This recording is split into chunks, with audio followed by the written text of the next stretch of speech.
حضرت یوسف علیہ السلام نعوذ باللہ من ذالک گنہگار نہیں تھے، لیکن حضرت یوسف علیہ السلام کو جیل میں بند کیا گیا.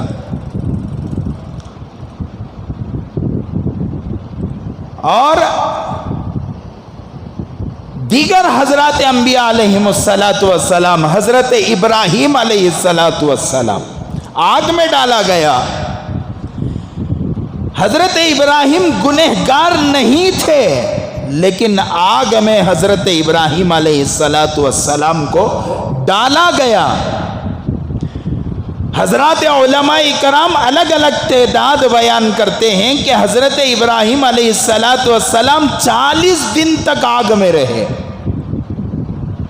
کیا گناہ تھا حضرت ابراہیم کا؟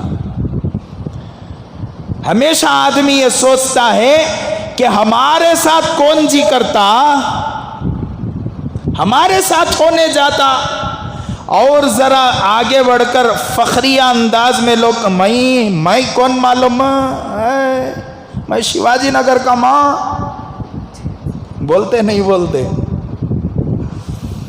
شیواجی نگر والے بھی نہیں، ٹیانی روڈ والے بھی نہیں، اور کون سے کی گوری پاڑلے والے بھی نہیں، اور کون سے کی والے بھی نہیں. اللہ کے حالات آئے تو اللہ کی جانب سے سب کو لپٹ کو لے لے کو چلتے سو.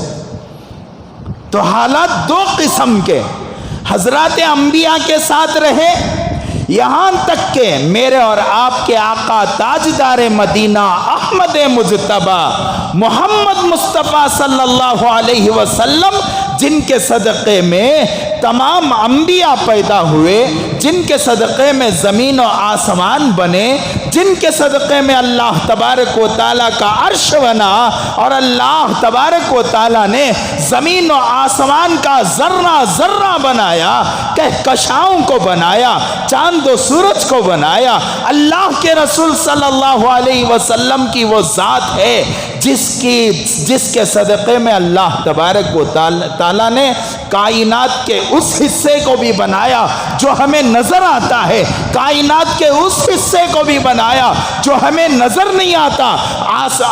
آسمان کی اوپر کی چیزوں کو اللہ نے بنایا، زمین کی نیچے کی چیزوں کو اللہ نے بنایا، سمندر کی اندر کی چیزوں کو اللہ نے بنایا، سمندر کی اوپر کی چیزوں کو اللہ نے بنایا. جن مخلوقات کو ہم نے دیکھا وہ اللہ کے رسول کے صدقے میں بنی، جن مخلوقات کو ہم نے نہیں دیکھا وہ بھی اللہ تبارک و تعالی اللہ کے رسول کے صدقے میں بنایا. ایسے نبی کا کیا گناہ تھا کہ اس نبی کو پتھروں سے مار کر لہو لہان کیا گیا. حالات انبیاء پر آئے، حالات صحابہ پر آئے، حالات اولیاء پر آئے، اور آج بھی حالات مسلمانوں پر آئیں گے اور آتے رہیں گے، قیامت تک آئیں گے. خدا وحدہ لا شریک کی قسم، جتنوں پر حالات آئے ان کی تاریخ بنتی چلی گئی، اور جو حالات لانے والے تھے تاریخ کے آئینے میں ہمیشہ مغضوب بنتے چلے گئے.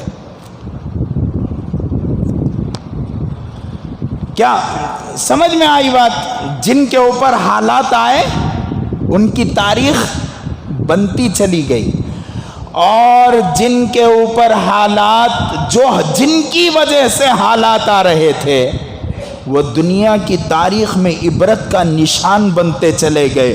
حضرت موسیٰ کی تاریخ کو بڑی محبت کے ساتھ آنکھوں کو لگا کر زبان سے چوم کر بیان کیا جاتا ہے تو وہیں پر فرعون پر لعنت بھی بھیجا جاتا ہے. حضرت ابراہیم علیہ السلام کے حالات کو، حضرت ابراہیم کے واقعات کو، حضرت ابراہیم کے آگ میں ڈالے جانے کو بیان کیا جاتا ہے، وہیں پر نمرود کو بھی ملامت کیا جاتا ہے. حضرت نوح علیہ السلام کو جب حضرت نوح کی قربانیوں کو بیان کیا جاتا ہے، وہیں پر حضرت نوح علیہ السلام کی قوم کو ملامت کیا جاتا ہے.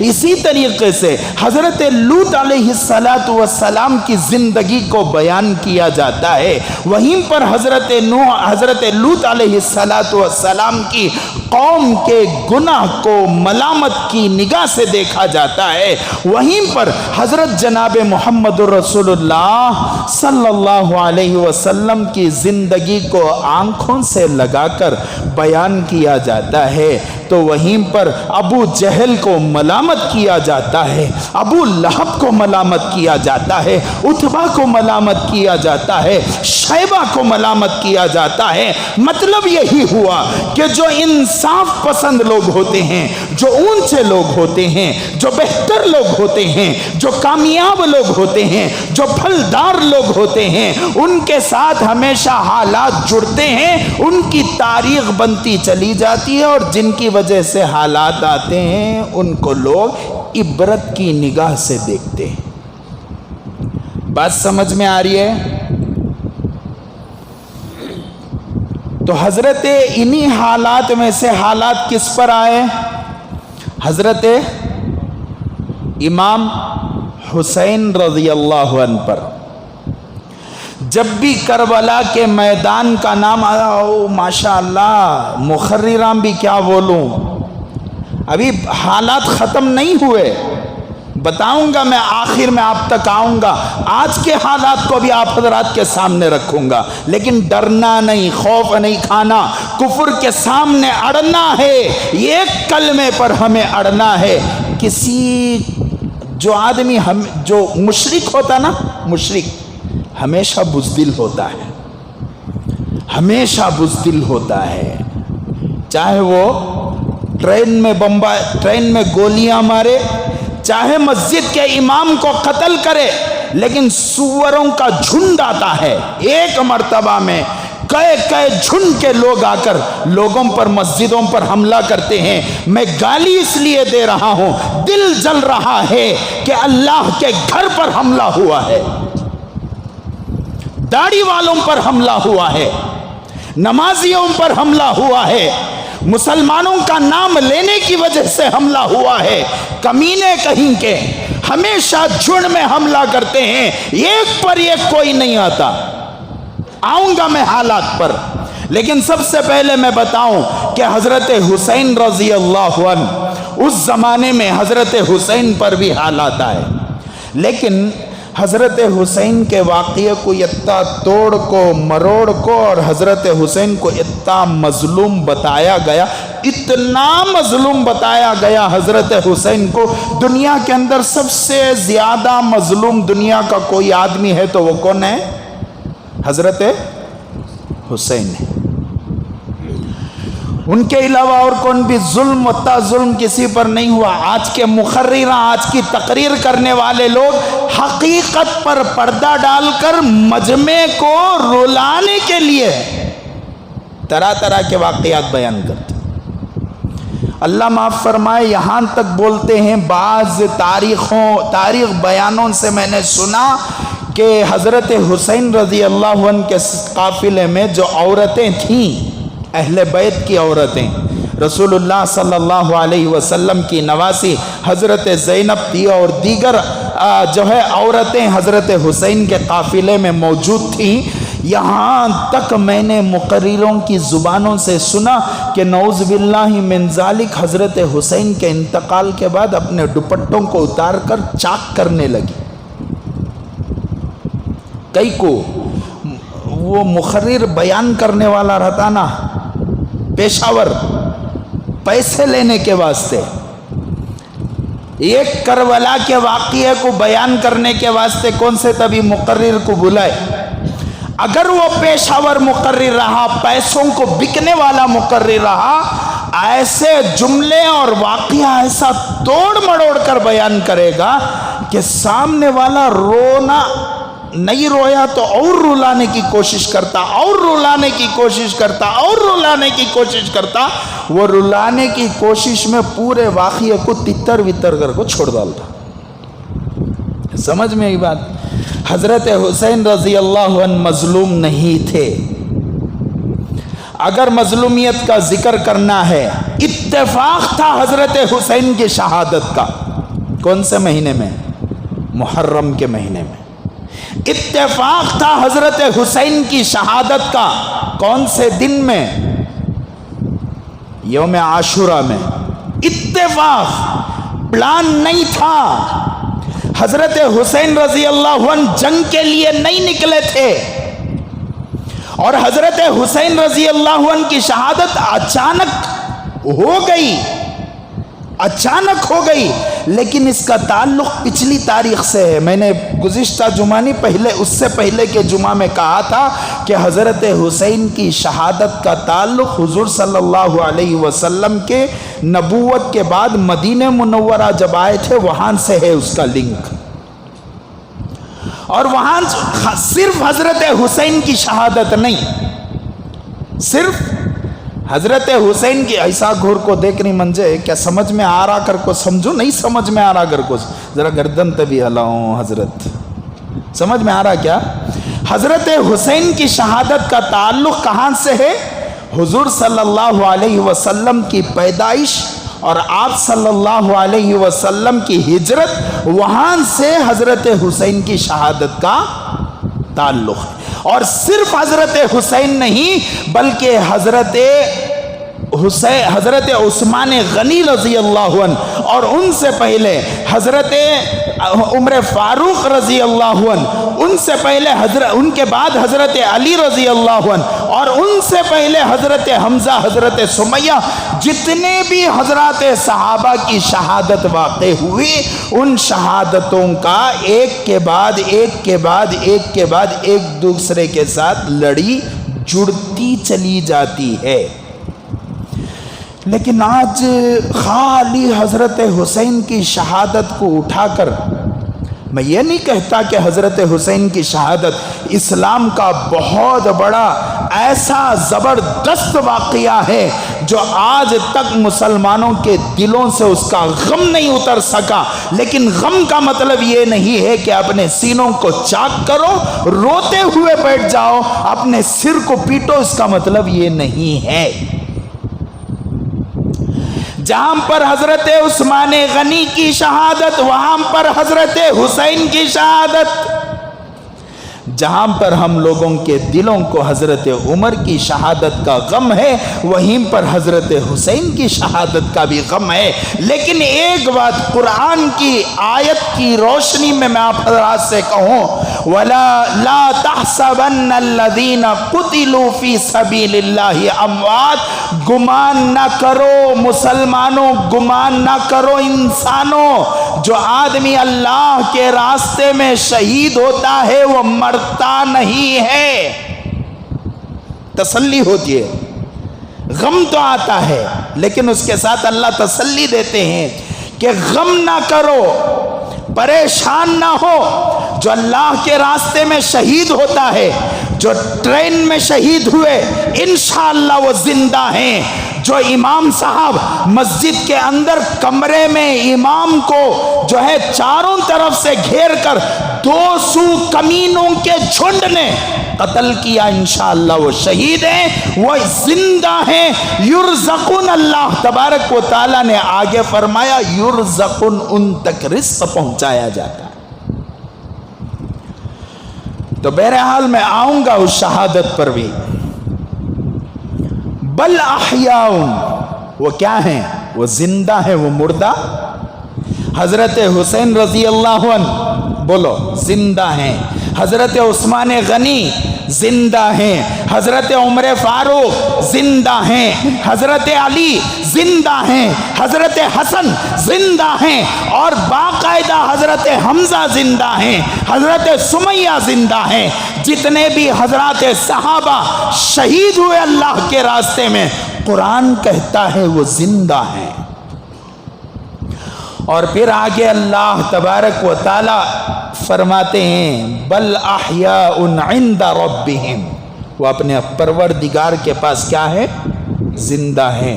یرزقون, ان تک رزق پہنچایا جاتا ہے. باقاعدہ ہمیں لوگ کیسا کھانا کھاتے ہیں, انہوں بھی کھانا کھاتے ہیں. کئی ایسے واقعات دیکھنے میں آئے کہ جو اللہ کے راستے میں شہید ہوا, کئی سالوں کے بعد اس کی قبر کھودی گئی تو پتہ چلا کہ تر و تازہ کفن ہے. حضرت جناب محمد رسول اللہ صلی اللہ علیہ وسلم کی خواہش تھی. اللہ کے رسول صلی اللہ علیہ وسلم دعا فرمایا کرتے تھے، اے اللہ میں مروں، میری خواہش ہے کہ میں مروں، میں اللہ کے راستے میں شہید ہو جاؤں، پھر زندہ کیا جاؤں، پھر شہید ہو جاؤں، پھر زندہ کیا جاؤں، پھر شہید ہو جاؤں. اللہ کے رسول صلی اللہ علیہ وسلم نے 3 مرتبہ فرمایا.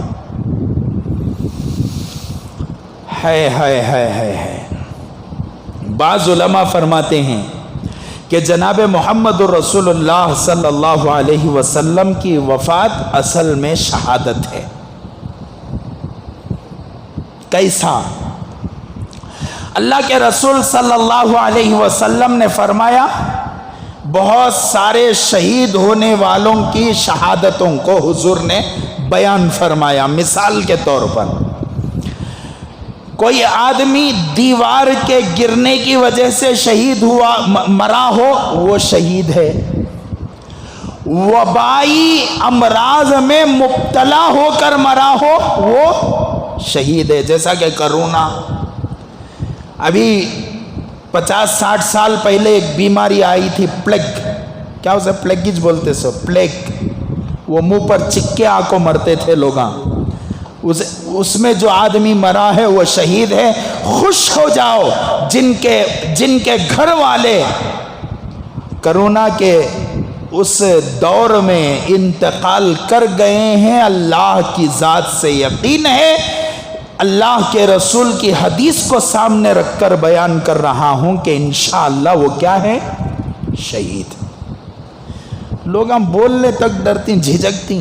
کیا وہ کیا بھی نہیں، سانس کا ذرا پرابلم تھا، وہ کیا کہ اندر انفیکشن ہوا، اسے بولتے کرونا. منجھے کئی افراد بولے کیسا صاحب انتقال ہوگا، سو کیا بھی نہیں حضرت، وہ کیا کی نیمونیا کہتے اندر کیا کی ہوا تھا. نہیں، کرونا چھو کو انتقال ہوا. سو اگر کرونا سے انتقال ہوا ہے، حضور نے فرمایا کہ وبائی امراض میں جو لوگ مرتے ہیں وہ شہادت کا رتبہ حاصل کرتے ہیں. تو اللہ کے رسول نے آگے فرمایا انجانے میں کسی کو زہر دے دیا گیا ہو، انجانے میں کسی کو زہر دے دیا، دشمن نے زہر دیا اور اس کا انتقال اس کے اثر کی وجہ سے ہوا ہو تو وہ بھی شہید. ایکسیڈنٹ کی موت، اللہ سب کی حفاظت فرمائے، اللہ سب کی حفاظت فرمائے. کسی حادثے کی وجہ سے موت آئی ہو اسے بھی شہید کہتے ہیں. پیٹ کے درد سے مرا ہو اسے شہید کہتے ہیں. ماں اپنی ولادت کے وقت مری ہو اسے شہید کہتے ہیں. ایسے کئی وجوہات اللہ کے رسول صلی اللہ علیہ وسلم نے بیان فرمائے. یہ تمام وجوہات سے انتقال ہو کر رہا تو انہیں شہید ہے. حضور نے 2 وجہ ایک ایسی وجوہات بیان فرمائی جو اللہ کے رسول پر اپنے وصال کے وقت واقع تھی. ایک اللہ کے رسول صلی اللہ علیہ وسلم نے فرمایا کہ کوئی آدمی زہر کی وجہ سے دنیا سے گیا ہو وہ شہید ہے، اور کسی آدمی پر کوئی برا چاہنے والا جادو کروایا ہو اور اس جادو کے اثر سے اس کا انتقال ہوا تو وہ بھی کیا ہے؟ شہید ہے. اور حضرات علماء فرماتے ہیں کہ جس وقت اللہ کے رسول صلی اللہ علیہ وسلم کا وصال ہو رہا تھا، حضور صلی اللہ علیہ وسلم بیمار ہو رہے تھے، اس وقت 2 چیزوں کا اثر اللہ کے رسول پر تھا. ایک جادو کا اثر، دوسرا زہر کا اثر. اور یہ دونوں جو اثر تھے یہودیوں نے حضور پر کروایا تھا. سمجھ میں آئی بات؟ تو اگر ایک نگاہ سے، ایک طریقے سے دیکھا جائے تو اللہ کے رسول صلی اللہ علیہ وسلم کیا ہیں؟ شہید ہیں.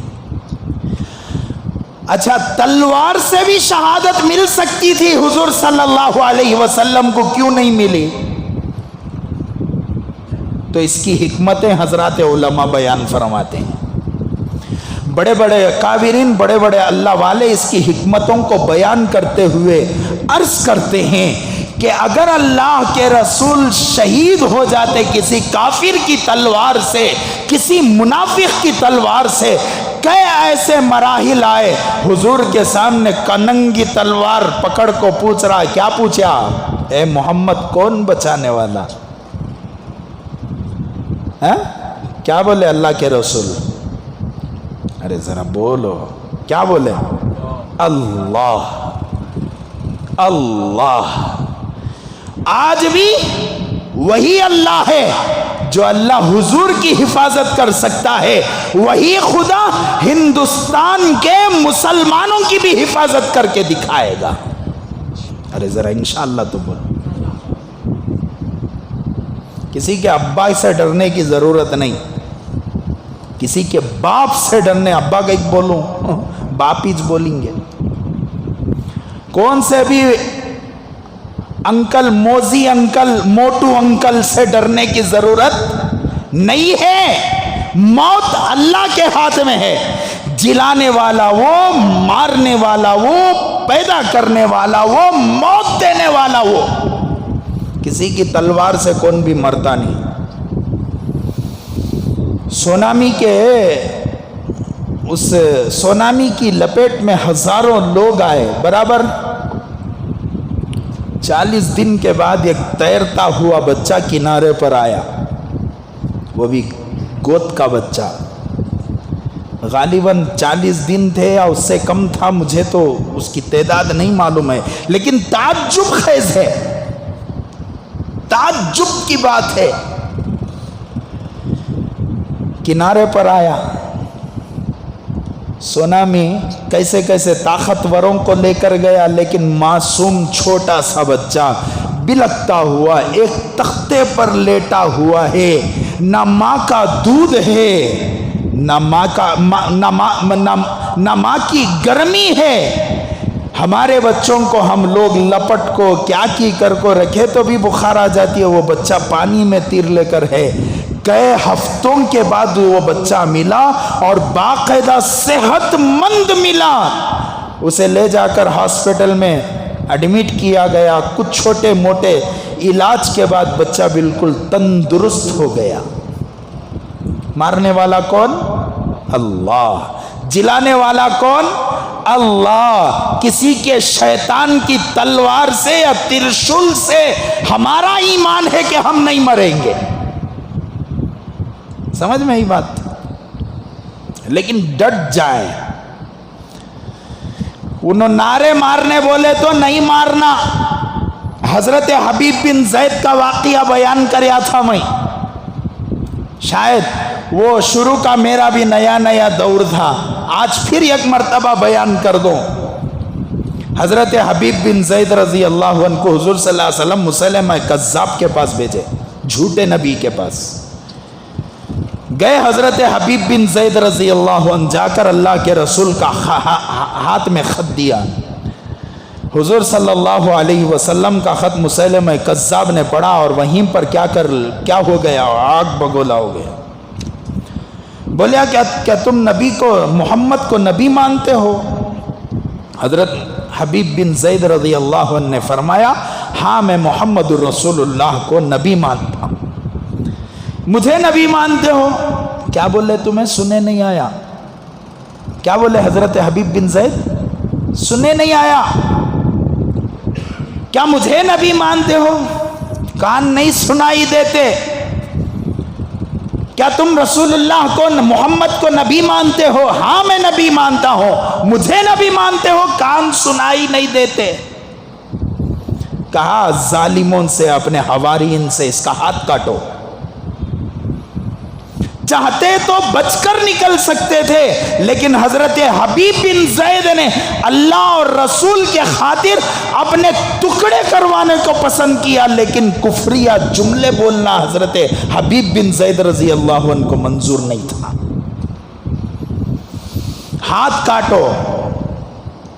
مسیلمہ کذاب لعنت اللہ علیہ، اللہ کی لعنت ہو اس پر، اس نے حضرت حبیب بن زید رضی اللہ عنہ کا ہاتھ کاٹنے کروایا۔ چھوٹا سا آپریشن کتنے انجیکشن مارتی ہوں انہوں بے ہوش کرنے، ہاں وہ بھی میری زندگی بچانے. برابر اللہ اور رسول کے دین کی حفاظت کے خاطر انجیکشن نہیں لگا حبیب بن زید کو. جاگتے میں ہوشیار تھے، بے ہوش نہیں تھے. ایک ہاتھ کو جسم سے جدا کیا گیا. پوچھا تم محمد کو نبی مانتے ہو؟ کہا ہاں میں محمد صلی اللہ علیہ وسلم کو نبی مانتا ہوں. مجھے نبی مانتے ہو؟ مجھے سنائی نہیں دیتا. کہا کہ اور ایک ہاتھ کاٹو شیطان کا. اس وقت ہوا ہوں گا، اس کی نظر میں انہوں کیا ہیں کی، لیکن ہماری نظر میں انہوں ہیرو ہے. اور ایک ہاتھ کاٹا گیا. کیا تم محمد کو نبی مانتے ہو؟ کہا ہاں میں محمد رسول اللہ کو نبی مانتا ہوں. مجھے نبی مانتے ہو؟ سنائی نہیں دیتا. کاٹو اس کا اور ایک پیر. جاگتے میں دونوں ہاتھ جسم سے جدا کیے گئے. حضرت حبیب بن زید رضی اللہ عنہ کا ایک پیر جسم سے جدا کیا گیا. پھر پوچھا مسلمہ کذاب نے کیا تم مجھے نبی مانتے ہو، محمد کو نبی مانتے ہو؟ کہا حضرت حبیب بن زید رضی اللہ عنہ نے ہاں میں محمد رسول اللہ کو نبی مانتا ہوں. مجھے نبی مانتے ہو؟ حضرت حبیب بن زید نے فرمایا کہ میرے کان سنائی نہیں دیتے. دوبارہ حضرت حبیب بن زید رضی اللہ عنہ کے پیر کو کاٹا گیا. دونوں ہاتھ کٹے، دونوں پیر کٹے. ایک معمولی سا کاٹا ہمیں لگتا ہے، ہمیں ہمارا جسم تلملاتا ہے، پریشان ہو جاتے ہیں، درد سے کراہ رہے ہوتے ہیں. ان کا درد کیسا تھا ہوگا جو اللہ کے رسول کے نام پر قربان ہونے والا ہے. شاید اللہ کے رسول کی محبت میں درد بھی محسوس نہ کیا ہوگا. میرے دوستو آخر میں حضرت حبیب بن زید رضی اللہ عنہ وہیں پر شہید ہو جاتے ہیں. لیکن کبھی مسیلمہ کذاب کے جملے کو اپنی زبان سے نکالنا پسند نہیں کرتے. ہم بھی مسلمان ہیں، ہم بھی اللہ کو مانتے ہیں، اللہ کے رسول کو مانتے ہیں. کیا ہمارا ایمان اتنا مضبوط ہے کہ کوئی ٹرینوں میں، کوئی بسوں میں، کوئی ویرانوں میں اور کوئی جنگلوں میں پکڑ کر ہمیں کسی نعرے کو مارنے کہے اور ہم لوگ اپنے ایمان کی حفاظت کرتے ہوئے یا تو اپنی جان کو قربان کر سکیں یا وہاں سے چھڑا کر نکل سکیں؟ یا کم از کم آخری درجہ میں آپ سے کہوں کہ ان کے ساتھ لڑتے ہوئے اپنی جان کو اللہ کے حوالے کر سکیں. ہے اتنی ہمت ہمارے دل میں؟ ذرا دل پر ہاتھ رکھ کر سوچو. کل میرے ساتھ ایسا مسئلہ ہوا، کسی نے میری کن پٹی پر ہتھیار رکھ کر کہا ہو کہ تم یا تو دین کو چھوڑو ورنہ ہمارے مذہب کو قبول کرو.